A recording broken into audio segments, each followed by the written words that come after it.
Hello and welcome back, or welcome to my channel.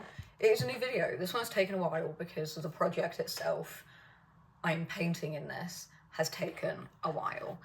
But basically today I wanted to talk you through a portfolio project that I self-initiated to kind of level up my portfolio, and also talk about like rejection as fuel and how you can use rejection as fuel as an illustrator.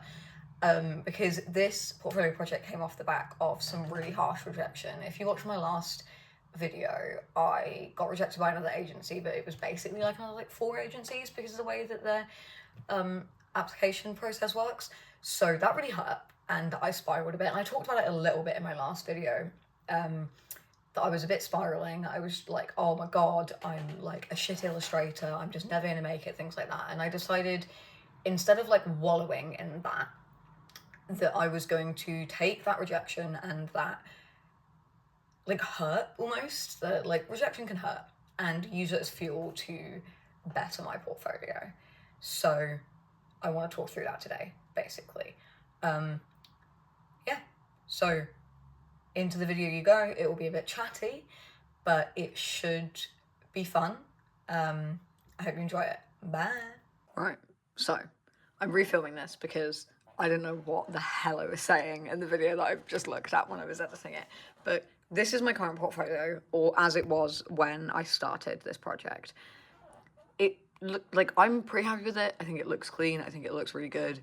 There is a lot of non-fiction stuff here because I focused a lot on non-fiction, and the fiction I did do, What Pink Was Blue last year, doesn't have children characters in. It's hermit crabs. So when I got that rejection back, I was like, oh my god, I don't know what I'm doing.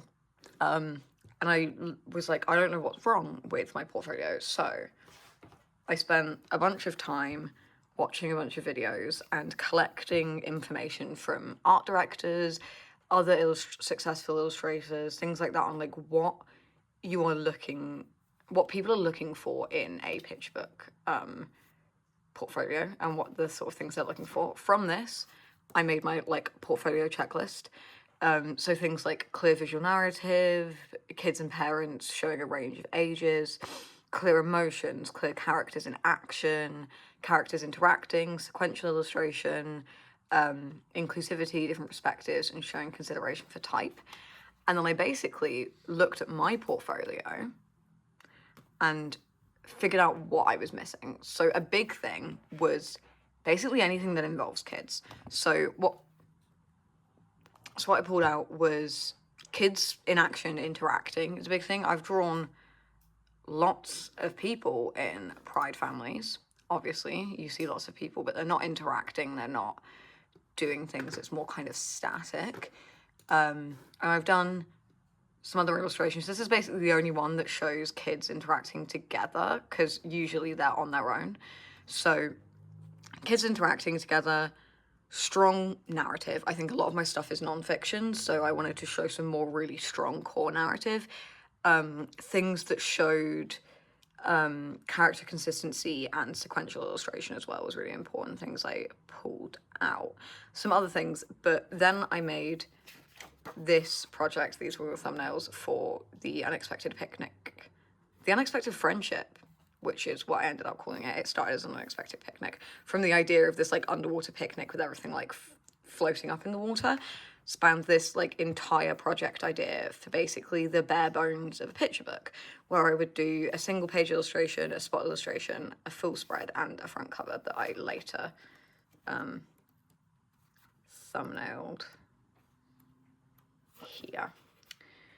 But basically, I want to show off narrative illustration, sequential illustration, character consistency, and kids interacting was the core of it, of like 2 kids together. I ended up, obviously, making it about marine life. There's a mermaid in it. But that was basically the vibe of this, was I was looking at my portfolio and going, what do I need? And I'm trying to fill some of those gaps.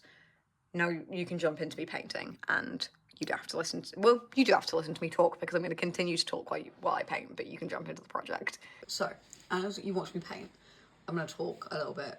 You can mute me, like the last video, if you want to, and then just put your own music on, because I know I ramble a bit, but basically, as I said in the start, what I want to talk about is rejection and how I kind of deal with that and how I can turn it into fuel to make projects like the one I'm working on here that better me as an artist, basically.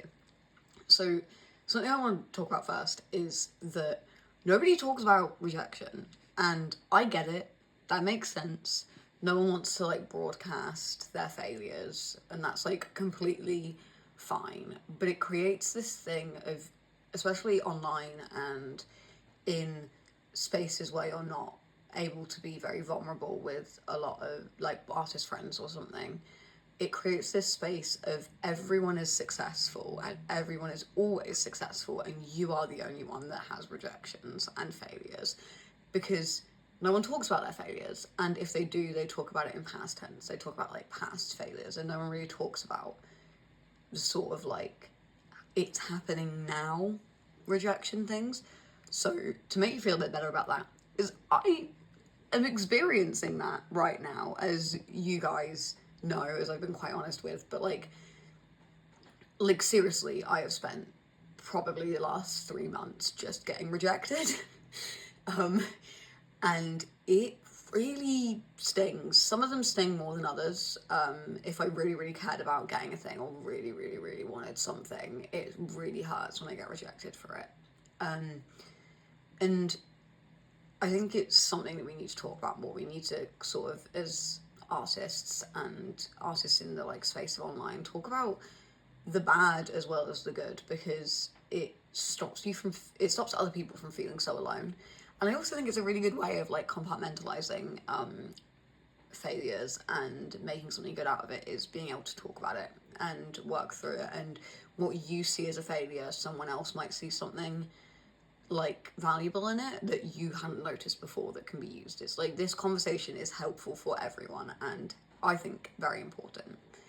But on the topic of like how we turn rejection into fuel, I think for starters, not every rejection needs to become this fuel for bettering yourself as an illustrator or an artist. I think some rejections are just rejection, and that's fine, and you can just feel sad about it and move on from it, and it doesn't have to be this big thing. It can just be that like, oh, I got an email about being rejected, cool, whatever, and you just move on with your life and forget that it ever happened. And that is a completely valid way of dealing with it. And I think for a lot of rejection, that is kind of the best way of dealing with it. I think some things, there is a way of like diving deeper into it, that you can use it as a way of getting better as an illustrator, or thinking about your work in a different way, or exploring new avenues, things like that. So I've got a sort of 7-step-ish ritual for turning rejection into fuel, which I've kind of just thought about how I, in the wake of rejection, don't stop making. I think in the wake of rejection and when you are rejected, you should use it as I should create more. If something hurts, create. If something's good, create. I think creation in any form is a really important part of like dealing with our emotions. So if you get rejected, create more work. That is a way to combat it. But basically my 7-step thing is, number 1, feel bad about it for a minute. Like, allow yourself the space to feel upset about rejection. I think there is this idea that if something is painful, we should numb it and turn away from it and not look at it, and because we don't want to think about it, things like that, because it hurts and it's uncomfortable, and that's fine, and you're allowed to be uncomfortable about something. But the best way to sort of move past rejection and get over it, and any negative emotion, any quote unquote bad emotion, is to just feel it for a bit. Sit, feel it for a bit, feel bad about it, be like, oh shit, I got rejected, I really, really wanted that job, but oh well, things happen. Have a little cry if you need. I know certain rejections, I've had a little cry after it. Sometimes it's needed. The second step is just move past it. You felt it, you've looked it in the face, you've said, cool, this happened. Great, it isn't important anymore. It's happened. Bye.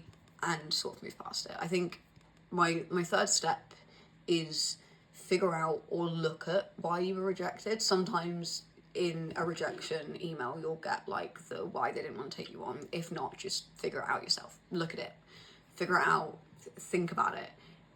Recently there was a job I was rejected from for not having enough experience working with teenagers, which is fine. I've had some, but I've not got loads. So like that is a reason that I was rejected. That was the thing. Sometimes it could be your portfolio is not really up to like par with what they're looking for. That was the big rejection that fucked my brain up for a bit and made this video in return, I guess. But like, look at it, figure out why you were rejected, even if it is in like blanket terms of like maybe it was this. Fourth step is that something you can change? If not, stop here. If you can't change it, continue to move past it and continue on with your life as if nothing happened. If you can change it, figure it out. Like, what do you need to change? So once you know why you were rejected, and if it is something you can change, what do you need to change? For me, with this project specifically, it was that I don't think I have a great children's book portfolio. I think if I was just going for non-fiction, it would be very different, but I want to go for both. So I made my list that you saw on the start of this. I figured out my strategy and I made a project that addresses that, which is my sixth step, is once you know what you need to change, make a project that addresses those points, or one of those points if it's a long list like mine was, and work on it slowly, but make something. And step 7 is literally make something. In the wake of rejection, in the wake of negative emotions, you should create. And yeah, basically this boils down to, I get rejected. Can I change it? Like, can I do something to make it better for next time? No. Cool. Make something. I get rejected. Can I do something better to make it better next time? Yes. Cool. Make something. It basically always ends with cool, make something. Because do not let rejection stop you from making. I think that's a really big, important thing. I think, especially for me, as a perfectionist at heart, who is trying very, very hard to get over that, it definitely, when I get rejected, can feel like, oh, well, shit, the world's ending and I should just quit because everything's gone to shit. And that's not true. It's one rejection, it's whatever. Everyone gets rejected at some point in their life. Everyone gets rejected loads in their life. It just kind of is part of existence, but also being an artist. And it shouldn't stop you from making, ever. I think it feels sometimes like an uphill battle that you're constantly being set back on. Every rejection feels like a setback. But it's not really, it's just kind of not moving forward, and you can turn it into moving forward if that is something you want to do, if that is applicable for this thing. And if not, you can just stay where you are and let that rejection roll past you and move on from it. Because not every rejection needs to make you a better artist, but also not every rejection needs to just be moved past.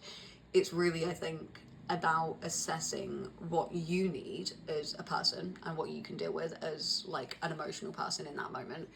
But also, like, what kind of rejection was it? If I ever get rejected for a picture book that I'm pitching, it's very different. It's like a very different way that I approach it than if I get rejected for a job that I just didn't have enough experience up against someone else who had applied for it. It's like a very different way of thinking about it and a very different way you approach it. But yeah, I think I've rambled long enough, almost 10 minutes of rambling. Oh my God. I'm sorry if you were listening to all of this and none of it made sense, but also I hope that it helped at least one of you watching. It helped me, I think, compartmentalizing just like how I feel about things, and it helped me a lot figuring out what my steps were and what the important things were and things. So yeah, I will let you either listen to music for the rest of this, because I don't know how long this is going to take up yet of the video, or get into the outro. But yeah. Right, we are back. I hope you enjoyed this video. It's been interesting to film. I think I've gotten quite vulnerable with things I've talked about, and I hope you enjoyed the project as well. on insert the images of the final things all edited and done in InDesign, and I hope you've enjoyed like watching me illustrate these and like sort of seeing my inner brain workings of a project. But yeah, there's not really much more to say. I've been talking a lot and you're probably sick of my voice by this point. But subscribe as usual, give it a like if you like it. Stick around, watch more of my shit like this. There will be more like this where I talk about the more hard bits of being an illustrator as I find my feet in the illustration world. And yeah, I will see you guys in the next video. Bye!